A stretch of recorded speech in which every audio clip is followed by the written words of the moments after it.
ವಿಶ್ವಮೆಚ್ಚಿದ ಅಪರೂಪದ ಅದ್ವಿತೀಯ ಕಲಾವಿದ ಪದ್ಮಭೂಷಣ ಕರ್ನಾಟಕದ ರತ್ನ ವರನಟ ದಿವಂಗತ ಡಾಕ್ಟರ್ ರಾಜ್ಕುಮಾರ್ ಅವರ ಜನ್ಮದಿನ ಅಂದರೆ 96ನೇ ಜನ್ಮದಿನದ ಪರವಾಗಿ ಇವತ್ತು ಸಾಕಷ್ಟು ಕಡೆಗಳಲ್ಲಿ ರಕ್ತದಾನ ಶಿಬಿರ ಅನ್ನದಾನ ಸಂತರ್ಪಣೆ ನಡೀತಾ ಇದೆ.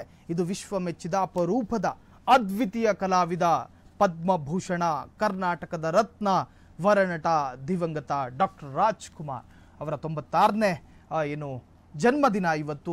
ಈ ದಿನದ ಹಿನ್ನೆಲೆಯಲ್ಲಿ ಸಾಕಷ್ಟು ರೀತಿಯ ಡಾಕ್ಟರ್ ರಾಜ್ಕುಮಾರ್ ಪುಣ್ಯಭೂಮಿ ಸ್ಥಳದಲ್ಲಿಯೂ ಮತ್ತು ರಾಜ್ಯದ ನಾನಾ ಕಡೆ ಅಭಿಮಾನಿಗಳು ರಕ್ತದಾನ ಶಿಬಿರ, ಕಣ್ಣುದಾನ ಶಿಬಿರ, ಅನ್ನ ಸಂತರ್ಪಣೆ ಸೇರಿದಂತೆ ಹಲವು ಕಾರ್ಯಕ್ರಮಗಳನ್ನು ಆಯೋಜನೆ ಮಾಡಿಕೊಂಡಿದ್ದಾರೆ. ಒಂದು ಅರ್ಥದ ಕರ್ನಾಟಕದಲ್ಲಿ ಹಬ್ಬದ ವಾತಾವರಣ ನಿರ್ಮಾಣವಾಗಿದೆ. ಕಾರಣ ಅಣ್ಣ ಅವರು, ಅಪ್ಪಾಜಿ, ಅದು ಒಂದು ಕನ್ನಡಿಗರ ಭಾವನೆ ಅಥವಾ ಕನ್ನಡಿಗರ ಎಮೋಷನಲ್.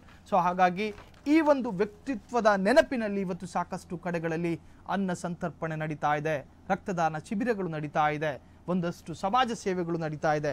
ಇವಕ್ಕೆಲ್ಲವಕ್ಕೂ ಕಾರಣ ಅದ್ವಿತೀಯ ಕಲಾವಿದ ಪದ್ಮಭೂಷಣ ಕರ್ನಾಟಕ ರತ್ನ ವರನಟ ದಿವಂಗತ ಡಾಕ್ಟರ್ ರಾಜ್ಕುಮಾರ್ ಅವರ 96ನೇ ಜನ್ಮದಿನ ನಡೀಲಿಕ್ಕಿದೆ.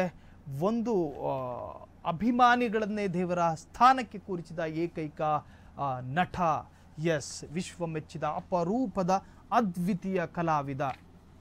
ಇವರ 96ನೇ ಮಹಾನ್ ಕಲಾ ಚೇತನದ ಹುಟ್ಟುಹಬ್ಬ ರಾಜ್ಯದಲ್ಲಿ ಹಬ್ಬದ ವಾತಾವರಣವನ್ನೇ ನಿರ್ಮಾಣ ಮಾಡಿದೆ. ವಿಶ್ವಮೆಚ್ಚಿದ ಅಪರೂಪದ ಪದ್ಮಭೂಷಣ ಕರ್ನಾಟಕದ ಮುತ್ತು, ಕರ್ನಾಟಕದ ರತ್ನ, ಕರ್ನಾಟಕದ ದೇವರು ಅಂತಲೇ ಹೆಸರು ಪಡೆದಿರುವ ಡಾಕ್ಟರ್ ರಾಜ್ಕುಮಾರ್ ಅವರ 96ನೇ ಹುಟ್ಟುಹಬ್ಬದ ಸಂಭ್ರಮದಲ್ಲಿ ರಾಜ್ಯವೇ ತಲ್ಲೀನವಾಗಿದೆ. ರಾಜ್ಯದ ಉದ್ದಕ್ಕೂ ಕೂಡ ಹಬ್ಬದ ವಾತಾವರಣ ನಿರ್ಮಾಣವಾಗಿದೆ.